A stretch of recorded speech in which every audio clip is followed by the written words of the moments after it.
मैं ये बोलूंगी कि मैं खुद एनवीडी में गई थी, पर यहाँ पे मैंने देखा कि ना लोग डरते हैं। डरते कैसे कि अरे नहीं आप घर वालों से बात करो, है ना, मामा हो गया, बुआ हो गई, नहीं लोग क्या कहेंगे।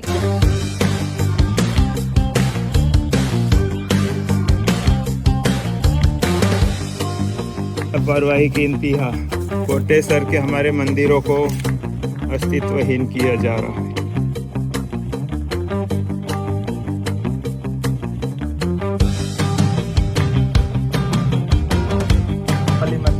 यहाँ से मेन मार्केट का एंट्रेंस।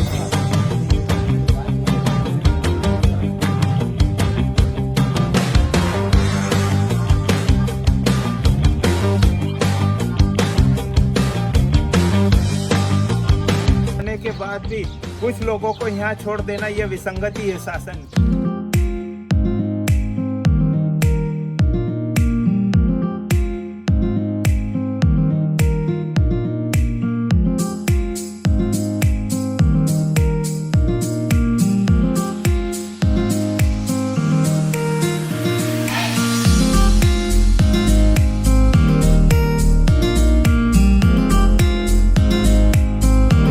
अब इनको बाहर कर दिया, ये डूब से बाहर मान लिया। अच्छा अच्छा। तो ये लोगों ने वहाँ से कुछ लोगों ने मुआवजे की लालच में भी ये बनाई थी ये बिल्डिंगे, तो इनको बाहर किया, उसका हमें दुख नहीं, लेकिन जो वास्तविक रहने के लिए बनाया उनको तो मिलना चाहिए था।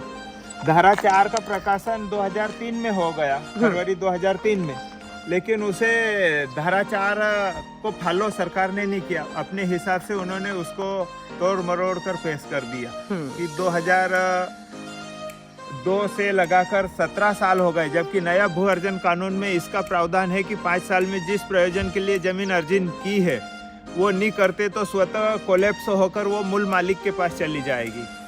तो इसलिए 2017 में मुख्यमंत्री मध्य प्रदेश शासन ने माना कि इनको पैकेज देना पड़ेगा। हमने 400 आवेदन ग्राम सभा करी थी इस चौराहे पर, और 400 आवेदन हाथ से लिख के सीएम साहब को दिए कि हमारे पास गांव वालों के पास पैसे नहीं है तो हमें 10 लाख दिया जाए नया भू अर्जन कानून के तहत।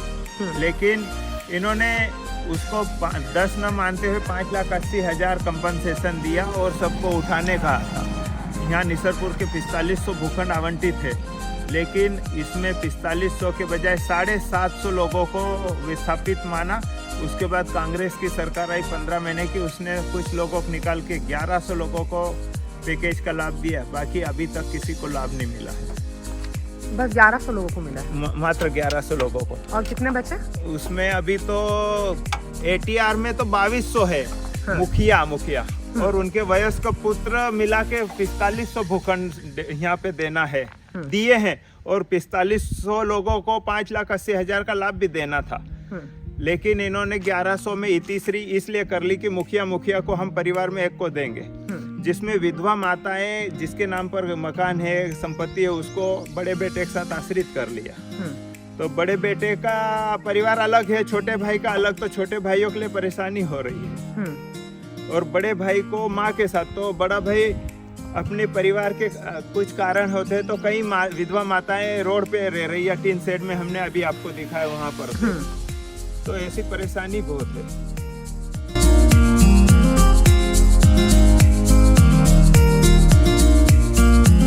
वो नीचे सफेद दिख रहा है, यहाँ तक पानी आने की वजह से भू अर्जन अधिकारी और तत्काल दल प्रभावितों ने बताया कि ये डूब से बाहर है। तो यहाँ पर बड़ी मुश्किल से लोगों से रिक्वेस्ट किया कि ये बड़े जलाशय के पास में यहाँ किस तरीके से रहेंगे लोग। हाँ। तो इन 2-3 परिवारों को माना है। इधर ये पूरे डूब प्रभावित, तत्कालीन दल प्रभारी CEO बोल रहा था कि मैं यहाँ से रास्ता बना दूंगा, इन लोगों का क्या करेंगे। तो बोले मैं इनका रास्ता बनाऊंगा, और नौकरी छोड़ के अभी कहीं चला गया दल प्रभारी भी। हाँ। खुद का पता नहीं है, और लोगों को यहाँ पे गुमराह करके आधा अधूरा पुनर्वास किया। इस मकान मालिक को 60 लाख की पात्रता थी, 2 वयस्क पुत्रों को। तो इनको पैकेज का लाभ इसलिए दिया कि उनको 60 की, तो जमीन इनकी 25% से अधिक गई, और इन्होंने खरीदी नहीं जमीन, खरीद नहीं पाए। इस कारण इनको 60 लाख की पात्रता में आए, तो वो खेती का राशि घर में कंपनसेशन में जोड़ लिया, तो 5,80,000 के कारण ये दोनों परिवार वंचित है। अच्छा। और मैडम पुराने घर ये लोग जो डूब से बाहर माने उनमें से चोर लोग सामान निकाल कर ले जा रहे हैं, क्योंकि यहाँ पे अब कोई रहता नहीं। अब कोई रहता ही नहीं तो चोरी तो होना वाजिब। हाँ, भंगार पे नियंत्रण नहीं है सरकार का। हाँ, कुछ भी नहीं है ना, सरकार ने कुछ नहीं करा, ऐसे छोड़ रखा है उसके ऊपर। कोई सिक्योरिटी नहीं है कि सिक्योरिटी यहाँ पर है। अब ये लोग भी यहाँ पे इतने बड़े जलाशय के लाइट की व्यवस्था नहीं है, नल तो और पंचायत हमारे दबाव से दे रही, तो लाइट नहीं होने की वजह से 1-2 परिवार वाले तो इतने डर लगता है जंगल में। हाँ, कुछ रह रहे हैं ना पीछे की तरफ, कुछ रह रहा है, पर यहाँ पे जानवर निकलते बारिश के दिनों में, यहाँ भरा जानवरों का बहुत खतरनाक डर है। सांप निकलते खास करते। लोगों की समस्या खासकर ये है कि मुख्यमंत्री ने 2017 में जो आदेश वल्लभ भवन से निकाला था उसको ही फॉलो करते तो अच्छा पुनर्वास होता, लेकिन तत्कालीन कमिश्नर कलेक्टरों ने अपने हिसाब से इसकी वही मैंने जैसे कहा कि डेफिनेशन चेंज बीच में पॉलिटिशियन दलालों के कारण हुई है। हाँ। काफी, वरना जो मुख्यमंत्री का काम था वो उन्होंने बकायदा निभाया, पर उसे उन्होंने जो कानून निकाला उसे फॉलो नहीं किया गया आगे से। फॉलो इसलिए नहीं किया गया क्योंकि सब अपनी पॉकेट भरने में लगे पड़े थे। अधिकारियों ने हाँ, भ्रष्टाचार तो है ही, खैर काफी भ्रष्टाचार है, क्योंकि इवन मेरी मम्मी का भी प्लॉट है तो उसी में ही कितने सारे बीच में सब लपटे हुए हैं। तो खैर वो अधिकार तो अधिकारी है, क्योंकि जो सरकार ने जो दिया है वो अधिकार कहीं नहीं जाएगा। बट ये कि बहुत लोगों को यहाँ पे ये नहीं पता है कि हम अपनी आवाज कैसे उठाएं, अब बताएं कैसे, और इसलिए यहाँ पे लोग सपोर्ट लेते हैं कि अरे आप करवा दो काम, आप करवा दो, तो फिर वो फायदा उठाते लोग। हाँ, तो यहाँ पे ये हुआ नहीं कि जिसका सपोर्ट लिया उसने 1,80,000 1,80,000 ऐसे लिए तब पैसे में खाते में डाले। ये 15 महीने की सरकार में यही हुआ, कमीशन लिया, कमीशनबाजी हुई, कमीशनबाजी हुई। लोगों को घर बनाने के लिए वो पैसा मिलना था। हाँ। लेकिन घर बार बनाना तो ठीक है, अपनी पात्रता सिद्ध करने में पैसा देना पड़ा, जबकि उसका मूल गांव ये है। हाँ, करेक्ट। 15 का अतिरिक्त मुख्यमंत्री ने घोषित किया तो उसे समायोजन करके उनको दिया, लेना हो तो लो, नहीं तो नहीं लेंगे। पर ये बात आज भी गलत है कि गांव कब से डूब चुका है, प्लॉट दे दिए गए लेकिन पैसे अभी तक अकाउंट में नहीं आए हैं। तो जब पैसे अकाउंट में नहीं आए हैं तो व्यक्ति कैसे अपने घर को और बाकी कामों को जिनके घर भी नहीं बचे कंप्लीट करेगा। के 3 सेट में रह रहे हैं। हाँ, और इतनी कड़क धूप है, मैं खुद ही अपना दुपट्टा डाल के घूम रही हूँ यहाँ पे। तापमान अभी से है तो अब गर्मी कहाँ है? गर्मी में तो और बड़ी, मार्च अप्रैल में कहाँ जाएगा? तो ऐसे लोगों के ध्यान नहीं है। हम भी बार मैं नगर अध्यक्ष होने के नाते 23 दिन जेल में गए इस आंदोलन के कारण। अच्छा। भारतीय जनता पार्टी का रूलिंग पार्टी का अध्यक्ष होता। अच्छा। और मैंने सही मुद्दे मेरे गांव के नागरिकों के लिए उठाए तो मेरे को उठा के 23 दिन जेल में डाल दिया। अभी भी 307 का मुकदमा मुझसे जेल में गिरफ्तारी हुई। अच्छा। और आज भी हम ये भुगत रहे हैं।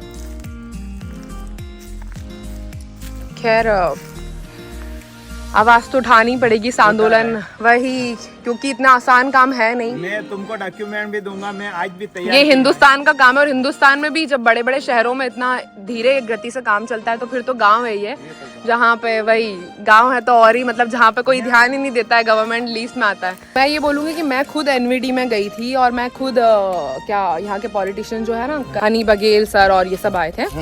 उन्होंने भी क्या बोला कि जब मैंने उनसे यही विषय में चर्चा की काफ़ी, जबकि लीगल राइट्स है हमारे, हम कानून देखें तो हमारे लीगल राइट्स है हर चीज़ के बारे में बोलने के, पर यहाँ पे मैंने देखा कि ना लोग डरते हैं।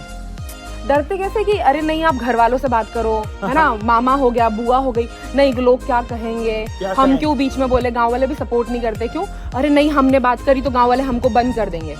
अरे जो बात सही है वो सही है, और जो बात गलत है वो गलत है। आपको गलत के लिए राइट्स तो मतलब लेने पड़ेंगे ना, और इसी कारण है ना बहुत सारे लोग लाभ वंचित है आज तक। हाँ, मतलब कितने साल हो गए हर चीज को। ट्रिब्यूनल का फैसला ये है बहन कि पूरे गांव को एक कम्युनिटी में बसाना है, 500 की आबादी पे एक तालाब बनाना है, 500 की आबादी पे एक चबूतरा बनाना है, 500 की आबादी पे एक प्राथमिक स्कूल बनाना है। तो यहाँ की आबादी तो यहाँ निसरपुर की 6000 से अधिक थी। अच्छा। उस टाइम में। हाँ। तो उस हिसाब से इन्होंने 3 प्राथमिक भवन दिए, 2 माध्यमिक दिए, 1 हायर सेकेंडरी दिए, एक गर्ल्स और एक बॉयज अलग अलग दिए, एक हॉस्टल 2 दिए। लेकिन दूसरे विभागों की देखे तो PHE का ऑफिस नहीं है, जबकि यहाँ SDO लेवल था। वेटनरी का ऑफिस बना दिया ऐसे गड्ढे में जहाँ कोई जा नहीं पाता। अपने किसान का गांव है, मवेशियों के इलाज के लिए नहीं हम जा पाते। अच्छा। और ट्रिब्यूनल के हिसाब से इनको बसाना था तो एक समुदाय जैसा यहाँ का इसकी फोटोकॉपी वहाँ करना था। लेकिन फोटोकॉपी तो दूर, एक को यहाँ दिया एक को वहाँ दिया। भाई मेरा भाई कहीं 2 किलोमीटर दूर रह रहा, कोई 1 किलोमीटर दूर रह रहा है।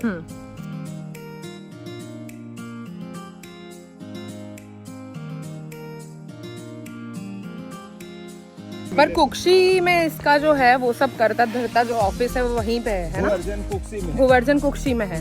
तो वहाँ की किसी भी मतलब पद अधिकारी ने कोई सहायता करने की कोशिश नहीं की? मतलब गांव वालों का पूरा सहयोग था पर गवर्नमेंट का सहयोग पूरा नहीं मिल पा रहा है। गवर्नमेंट का सहयोग नहीं मिला।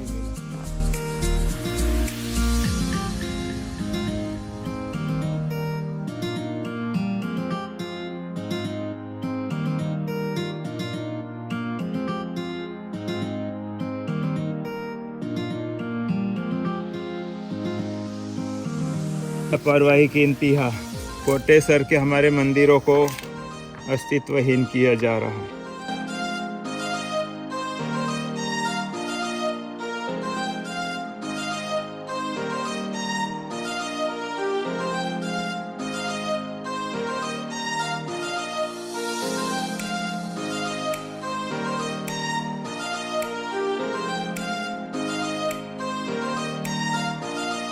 ग्रीन बेल्ट मतलब जहाँ पार्क बनाने के लिए प्लानिंग होती है, जो टाउन कंट्री प्लानिंग में नक्शा पास होता है, अच्छा, तो उसमें सरकार ग्रीन बेल्ट हरित विकास प्राधिकरण अपने पेड़ पौधे और पार्क छोड़वाती आरक्षित। हाँ, तो उसमें एनवीडी ने नक्शा पास करने के बाद में हेर फेर कर दिया। तो जो भी सीधा ग्रीन बेल्ट का हरित विकास प्राधिकरण का उल्लंघन है, ऐसे करने वाले अधिकारियों पर भी कार्रवाई होना चाहिए।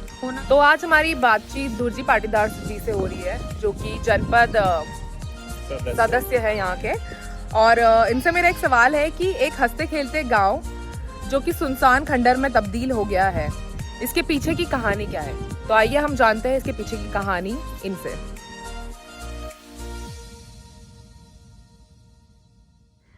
हाँ जी धुर्जी जी, आप बताइए कि मैंने जो आपसे सवाल किया था कि ये गांव ऐसे वीरान कैसे हो गया है। और ये आबाद गांव था, इसको सरदार सरोवर की डूब में आने के कारण यहाँ पे आधा अधूरा पुनर्वास किया है गवर्नमेंट ने। पहले तो इनका मुआवजा दिया 10 साल 2002 में, इसको 20 वर्ष हो गए, लेकिन मुआवजा भी ऊँट के मुंह में जीरा था। बहुत कम मुआवजा देने की वजह से और सरकार अपने कार्य में पीछे रहने की वजह से फिर इनको पैकेज देना पड़ा और गांव खाली करवाना पड़ा। तो आज तक भी यहाँ का ATR 2270 का होते हुए यहाँ मात्र 1100 लोगों को पैकेज का लाभ दिया गया, बाकी 1100 लोगों को इस तरीके से छोड़ दिया। उस कच्चे मकान को दे दिया है, इसको छोड़ दिया। उधर कच्चे मकान के सामने वाले मकानों को छोड़ दिया, बता दिया अप्रभावित है डूब से। ये सब अप्रभावित। इस बस्ती में ऐसे लोगों हैं कि यहाँ पे माचिस की तीली से लेकर कुछ भी लेना हो तो नई निसरपुर पुनर्वास स्थल पर जाना होता है। इनके मन में ये डर बैठा है कि हमारा पुनर्वास कब होगा। हमें पूरे गांव को नई जगह शिफ्ट किया और हमें इस विशाल जलाशय के पास में बिठा दिया। यहाँ पे आए दिन बच्चों के लिए खतरा बना रहता है, कई मगर है तो सांप है तो पानी जब पूर्ण जल भरा होता लेकिन है।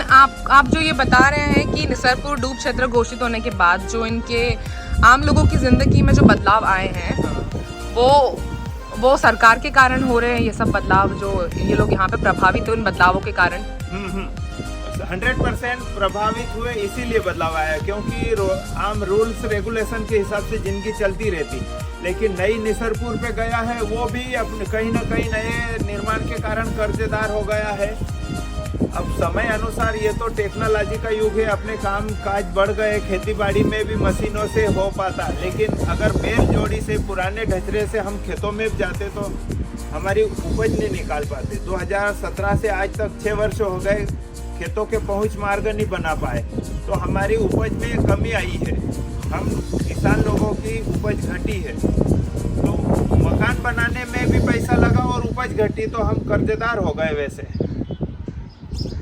ठीक है धुर्जी जी, आगे हम इस गांव को देखते हैं कि क्या यहाँ का माहौल है और यहाँ लोग किस तरीके से अभी भी यहाँ रह रहे हैं और कैसे अपनी लाइफ को चला रहे हैं। ये सब मजदूर वर्ग है बहन जी, ये सब मजदूर वर्ग है और अपने अपने खुद पहले तो खुद की ईंट भट्टे पकाते थे, लेकिन आज इनके पास पैसा न होने की वजह से ये खुद लोगों के घरों में मजदूरी करते हैं।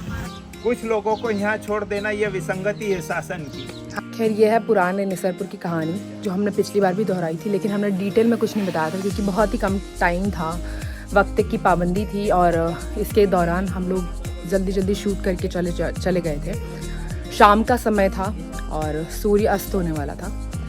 खैर आज जब काका हमें मिले हैं तो उन्होंने सब कुछ डिटेल में बताया। उन्होंने कहा कि आपने बहुत अच्छा काम किया है और मैं चाहता हूँ कि हम एक बार और जाके दोबारा ये हिस्ट्री दोहराएं ताकि हो सके तो सरकार हमारी मदद करें। जो भी पीड़ित है, गांव के वासी है, उन सब की मदद करके हम आज उन्हें अपना हित या फिर उन्हें उनका जो प्रॉफिट बनता है वो दिलाएं। तो कोशिश यही रहेगी इस ब्लॉग के दौरान कि हम कुछ मदद कर पाएँ उन पीड़ितों की जिनके पास ना तो छत है ना पैसा है, मुआवजा नहीं मिला है, जिसमें कि एक मेरी मम्मी भी है जिनका प्लॉट उन्हें नहीं, मतलब वो उसी का ही है लेकिन बीच में जो दलालों ने और ब्रोकरों ने कब्ज़ा कर रखा है उसके ऊपर, उसके कारण वो आवाज़ नहीं उठा पा रही है। और तो जो है मैं यही दरख्वास्त करूँगी कि अगर ये ब्लॉग कोई भी देख रहा है तो यहाँ की जो गवर्नमेंट और सरकार है वो हमारी आवाज़ को सुने और यहाँ के लोगों की मदद करने की कोशिश करें।